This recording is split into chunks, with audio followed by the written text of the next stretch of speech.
Sungrown's executive order olive oil. One drizzle and the whole table listens. He ain't just running the pizzaverse, he's feeding it. Straight from the president's private stash comes Sungrown's executive order olive oil. Cold-pressed, first cut, and slicker than a backroom deal in City Hall. Features: presidential grade, pressed from olives grown under 24/7 protection contracts. Flavor with power, makes any dish taste like a vote in your favor. Cabinet approved, every capo in the room swears by it, or else. Frank Pecoraro, I dipped bread in it and suddenly I was running a casino in Vegas. Admiral Impeach, too smooth. I used it to grease submarine gears and salad greens. Worked perfect both ways. Lopez, confiscated a bottle once. Had to return it.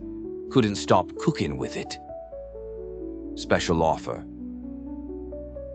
Order now, and Sungrown throws in a presidential breadstick pen. Sign laws, then dip them in the sauce. Sungrown's executive order olive oil. Taste the power, respect the office. Mark, what the fuck you doing in there, you prick? Yeah, I done did a lot of things in my day. I admit it, I don't take back what I say. If I said it, then I meant it. All my life I won a Grammy, but I probably never get it. I ain't never had no trophy or no motherfucking ribbon. Fuck the system, I'm that nigga, bend the law, cut the rules. I'm about to risk it all, I ain't got too much to lose. Y'all been eating long enough, it's my turn to cut the food. Pass the plate, with my drink, this my day. Lucky you, fuck you too, woo! Analyzing evil. Cancel culture and public executions. A Pizzaverse Studios production. In association with Palermo Productions. Written by Bambi Palermo. Narrated by Vincent DePrio. You ever watch a pile-on happen? One post. One clip. One mistake. And suddenly, thousands of people got something to say. They don't know the full story. They don't know the person. They don't know the context. But that don't matter. Because the verdict? Already decided. Tonight on Analyzing Evil, we break down one of the most powerful forces on the internet. Cancel culture. And the psychology behind digital public executions. The spark. It always starts small. A video resurfaces. A tweet gets screenshotted. A moment gets clipped. Sometimes out of context. Sometimes not. And then it spreads. Fast. Because outrage travels faster than truth. Always has. The outrage response. Here's what happens next. People react. Emotion first. Thinking later. Anger. Disgust. Moral judgment. Psychologists call this moral outrage.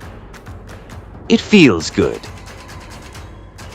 It makes people feel like they're standing on the right side of something, even if they don't fully understand it. The mob forms. Now watch closely. Individuals become a crowd. And when people enter a crowd, something changes. Responsibility fades. Accountability disappears.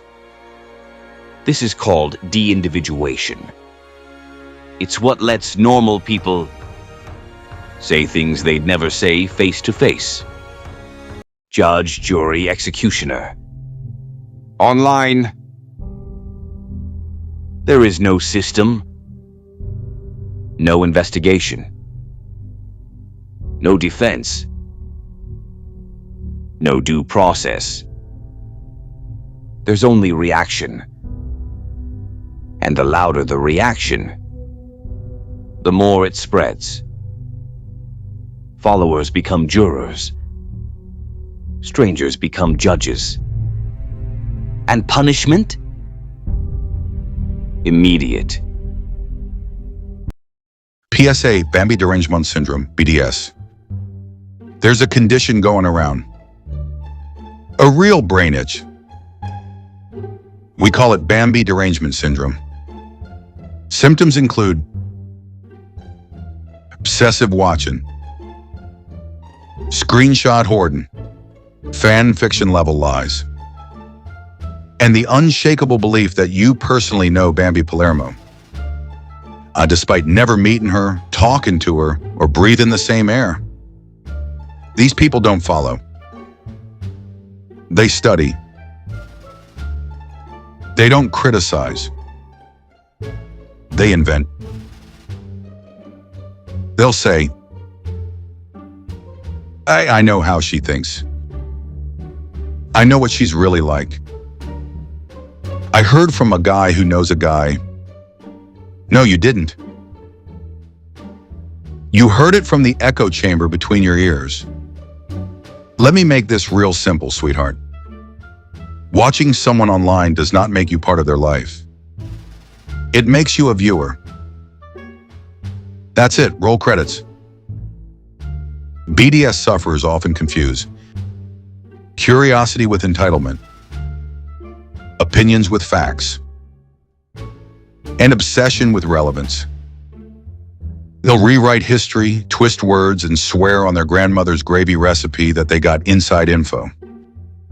Meanwhile, Bambi's over here, living her life, creating content, not thinking about you at all. And that's the part that really stings, huh? So here's the treatment plan. Touch grass.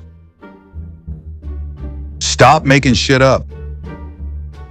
Get a hobby that ain't stalking a woman online. And accept this painful truth. You don't know her. You never did. And you never will. This has been a public service announcement. No shots fired, just facts served cold. I'm Vinny DiPrio. And remember, if someone's living rent-free in your head, that ain't power. That's a fucking problem. The incentive. Here's the part nobody talks about. There's a reward for participating. Likes. Shares. Validation. Being part of the outrage. Feels good. It signals belonging. It signals morality. And that makes people want to join in, even if they don't have all the facts. Escalation. Once it starts, it doesn't slow down. It escalates. More accusations. More digging. More people piling on. Past mistakes get pulled up. Old content gets reanalyzed. And the narrative grows bigger. Louder. More aggressive. The collapse. For the person at the center, everything changes fast. Sponsors disappear. Followers turn. Opportunities vanish. Reputation gone. Sometimes deserved. Sometimes not. But once the machine starts, It rarely stops halfway. Aftermath. Here's what most people don't see. What happens after? The silence. The isolation. The mental toll. Because for some, cancel culture doesn't just end a career. It affects real life. Mental health. Relationships. Identity. The gray area. Now here's the truth nobody likes. Sometimes, people deserve to be held accountable. Real harm exists. Real consequences matter. But the internet doesn't always distinguish between accountability and destruction. And that's where it gets dangerous. The moral. Outrage feels powerful. But power without restraint becomes destruction. Because behind every viral clip, every trending outrage, every public takedown, there's a real person. And once a crowd decides your fate, it doesn't ask questions. Cancel culture is one of the most complex forces of the digital age. Part accountability, part performance, part mob behavior, and the line between justice and punishment is thinner than most people realize. This has been Analyzing Evil. Credits. Analyzing Evil, a Pizzaverse Studios production, in association with Palermo Productions. Written by Bambi Palermo. Narrated by Vincent DiPrio. If you're starting to see how the system really works, if you're starting to question what you're watching, good. That means you're paying attention. Subscribe. Because here in the Pizzaverse, we don't just follow the crowd. We break it down. Let me leave you with this. Everybody thinks they'd never be part of the mob until the right moment comes along and the crowd starts moving.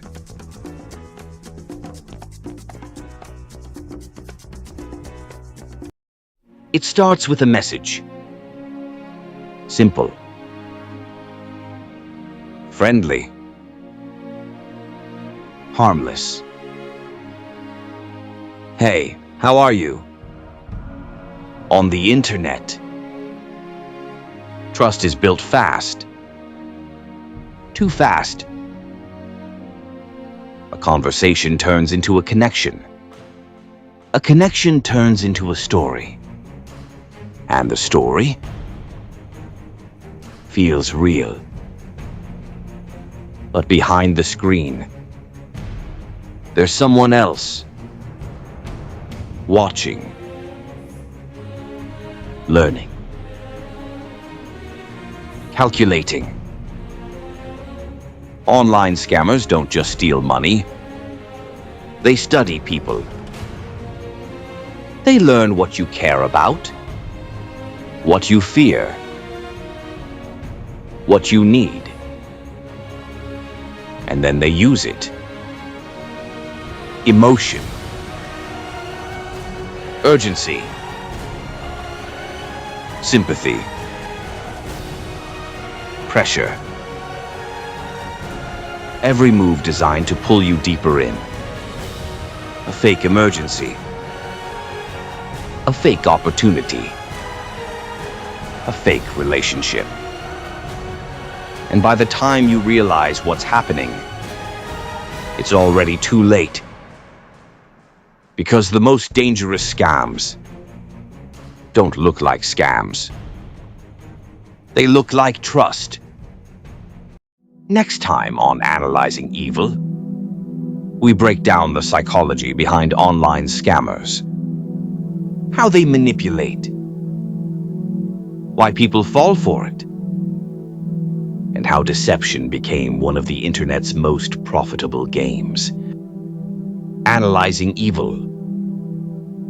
The psychology of online scammers. Coming soon.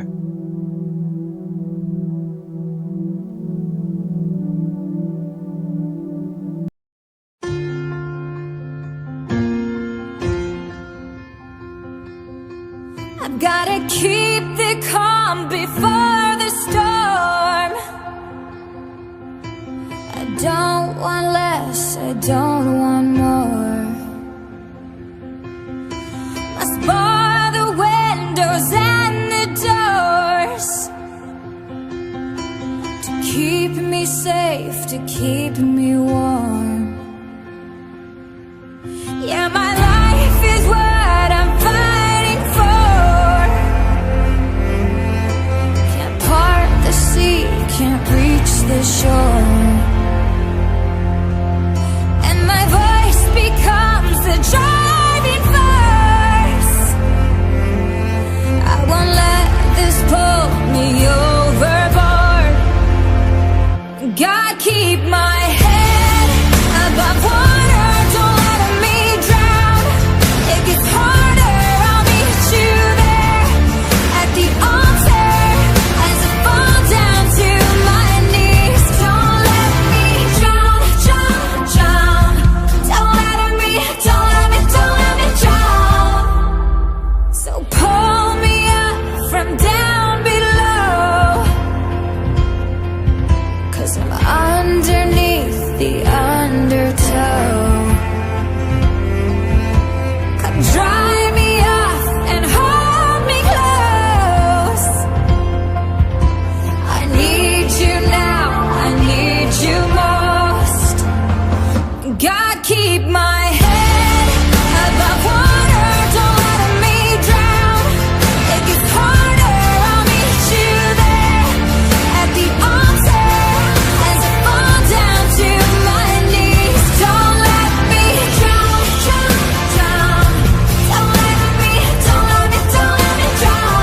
Don't let me drown, drown, drown. And keep my head above water, above water.